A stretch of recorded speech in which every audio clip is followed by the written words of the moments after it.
untuk sharing kesusahannya di tengah-tengah persekutuan.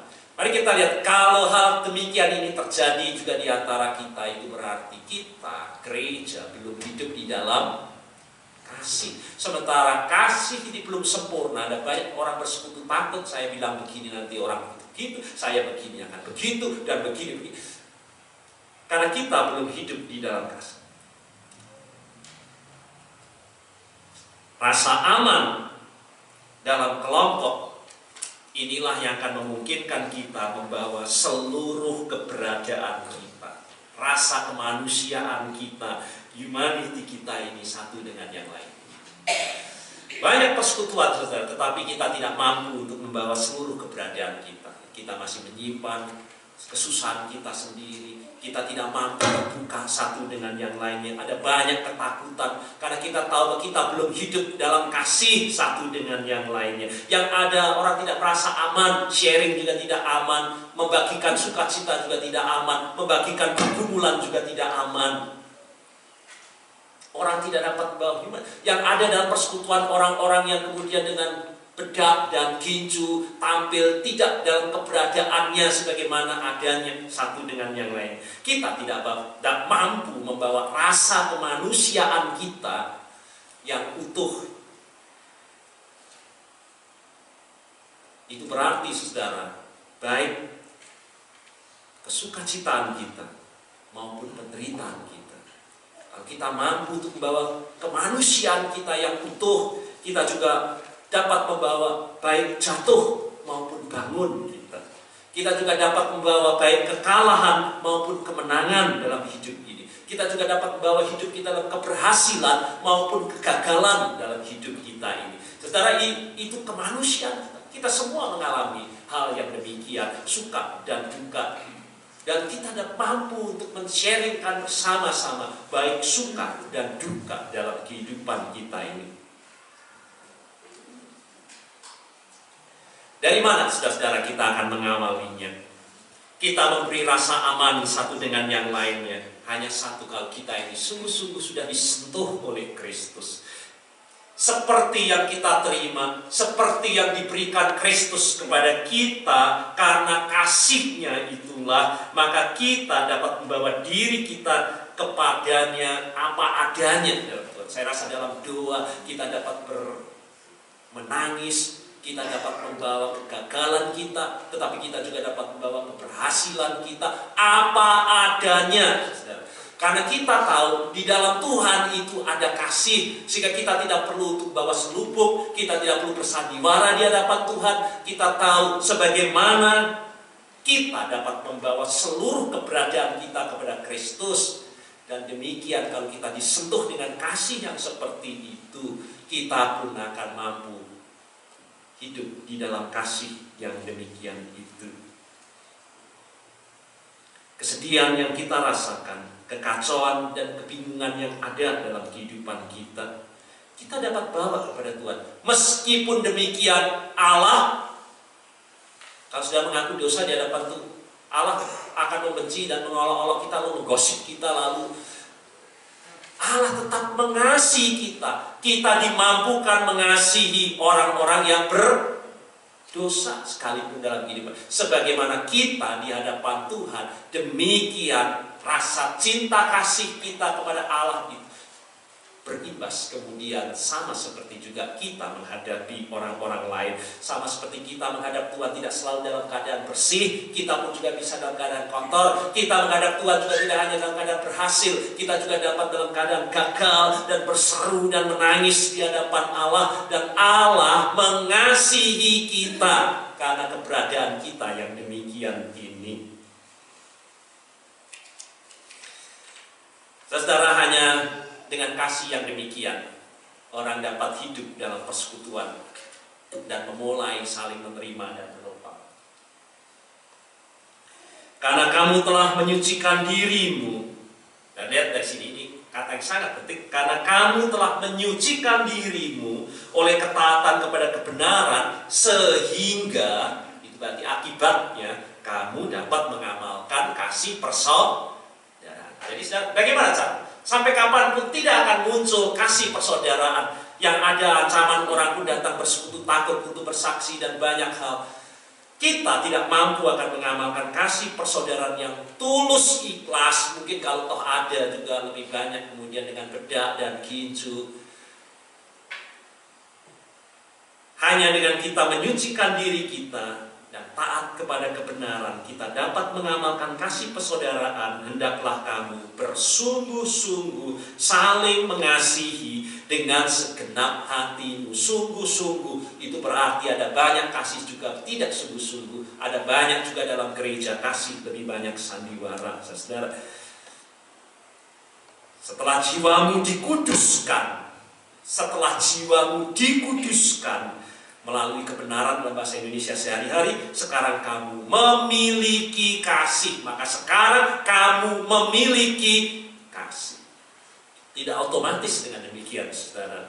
Kita harus menguduskan diri kita sehingga kita memiliki kasih yang tulus kepada saudara kita seiman. Marilah kita saling mengasihi dengan sungguh-sungguh dari hati yang murni. Itu bahasa Indonesia sehari-hari. Sangat indah kata ini, Pak. Dalam terjemahan biasa dikatakan segenap hati. Karena ada orang bahkan mengasihi dalam persekutuan hanya dengan mulutnya, tidak dengan hatinya, hanya ucapannya saja. Tetapi ada kalanya juga orang mengatakan mengasihi, mungkin keluar dari hatinya, tetapi hanya separuh hati. Masih untung separuh hati. Mungkin ada yang hanya 5%, 10% saja keluar dari hatinya. Tetapi firman Tuhan katakan, kalau kita memiliki kasih, maka kita akan mengasihi dengan segenap hati. Bukan hanya separuh hati kita. Dan hati yang murni, bersih, tidak tercampur dengan apapun juga. Di dalam persekutuan kasih yang demikian inilah, saudara, Allah merencanakan kita, anak-anaknya, untuk hidup, bergerak, dan ada di dunia ini dalam menghadapi banyak godaan, tantangan, ujian, dan pencobaan. Allah menghendaki kita untuk dapat menangis dengan yang menangis. Meskipun itu bukan kesusahan, saudara. Kalau sudah saya sampai dalam tahap ini, itulah kasih menguasai hidup kita. Allah ingin kita dapat menangis dengan orang yang menangis, tetapi juga bersuka cita dengan yang bersuka cita. Saudara, sekali lagi, ini bertolak belakang dengan dunia ini. Orang yang menangis dari sumber gosip, olok-olokan, percakapan, pembicaraan, disingkirkan, dianggap tidak layak. Tetapi tidak demikian buat orang-orang percaya.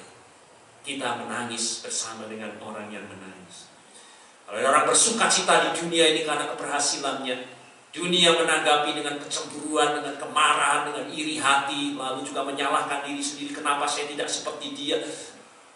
Lalu terjadi lebih banyak persaingan.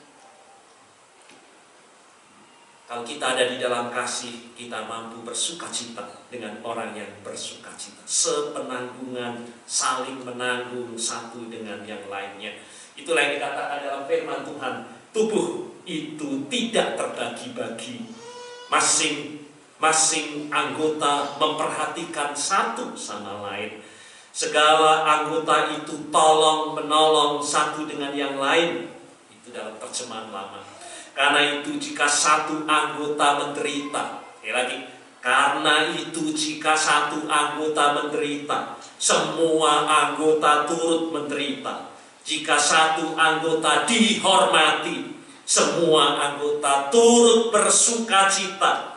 Kalau satu anggota menderita, semua anggota lainnya menderita juga. Kalau satu anggota dipuji, semua anggota lainnya turut bergembira. Dalam terjemahan bahasa Indonesia sehari-hari. Dan saudara, mari kita lihat dalam hidup kita ini. Dalam kita bersekutu yang benar, saudara, persekutuan itu mampu bukan hanya memberi penghiburan, tetapi juga menegur. Tidak mudah, saudara. Ada banyak persekutuan tidak mampu untuk melakukan, dan bahkan tidak menemukan dua-duanya. Saya datang ke tidak mendapat penghiburan, juga tidak mendapat teguran. Tetapi secara seimbang, persekutuan yang benar, satu dengan yang lainnya, menghibur, tetapi juga menegur. Tetapi orang merasa aman di dalamnya. mampu untuk hangat dan akrab satu dengan yang lainnya. Tetapi juga dalam kehangatan dan keakraban itu mampu kita diperingatkan, kita dinasehati, kita juga ditegur. Saling menghormati, menghargai, menyayangi, tetapi juga di dalamnya kita mampu untuk meluruskan, mempertanyakan sikap dan pendapat kita. Dan dalam hal ini tidaklah mudah bagaimana hal seperti ini dapat kita lakukan dengan rasa aman pada waktu kita bersekutu bersama-sama. Dan ini panggilan kita, mengapa kita dipanggil untuk membangun kelompok kecil, saudara, untuk kita memulai mempraktekkan hal yang demikian ini. Allah ingin kita saling mendukung dan menopang dengan hati yang lembut dan rendah hati. Nah, ini dua hal yang saya mengajak kita untuk melihatnya. Rahasia kenapa kita mampu untuk melakukannya, apa yang dikatakan dalam firman. Dan akhirnya, hendaklah kamu semua seia sekata, be of one mind, seperasaan, full of sympathy toward each other. Mengasihi saudara-saudara, loving one another. Dan kemudian saya lihat penyayang, tender heart, dan rendah hati, humble mind. 1 Petrus pasal 3 ayat yang ke-8. Saya baca dalam bahasa Indonesia sehari-hari. Kesimpulannya itu berarti sangat penting, saudara. Ini dari panjang lebar yang dikatakan di dalam surat Petrus Rasul ini. Kesimpulannya ialah, hendaklah saudara-saudara seia sekata dan seperasaan. Hendaklah kalian saling sayang menyayangi seperti orang-orang yang bersaudara, dan hendaklah kalian saling berbelas kasihan dan bersikap rendah hati. Mari kita perhatikan dua hal ini yang rahasia persekutuan dapat sungguh-sungguh saling menerima, saling mendukung, dan saling menopang. Jadi apa yang pertama disebut tadi? Hati yang lembut, hati penyayang dan berbelas kasihan. Sekali lagi saudara, kita memberi dukungan oleh karena kita terlebih dahulu merasakan dukungan dari Allah. Kita ditopang oleh Allah. Kalau kita hidup dalam persekutuan, tetapi saudara tidak tersentuh dengan hal demikian, saya rasa tidak pernah dalam persekutuan kita akan memiliki hati yang lembut, penyayang, dan berbelas kasihan. Kita saling mendorong, membesarkan hati dengan dorongan yang sama seperti yang diberikan Allah kepada diri kita ini. Sebagaimana sudah merasakannya itu, sudah melakukannya kepada orang lain. Lalu kita, bagaimana sudah dapat tahu bahwa saya ini memiliki hati yang lembut, hati penyayang, hati yang berbelas kasihan. Dan akan berkata dalam persekutuan, it's okay, saudara, kalau ada orang itu menangis. Bukan untuk saudara gosipkan, bukan untuk saudara. Orang berbelas kasihan itu seperti halnya kita juga menangis di hadapan Tuhan. It's okay, orang itu menangis. Have a bad day dalam hidup ini. Kadang-kadang kita juga mengalami.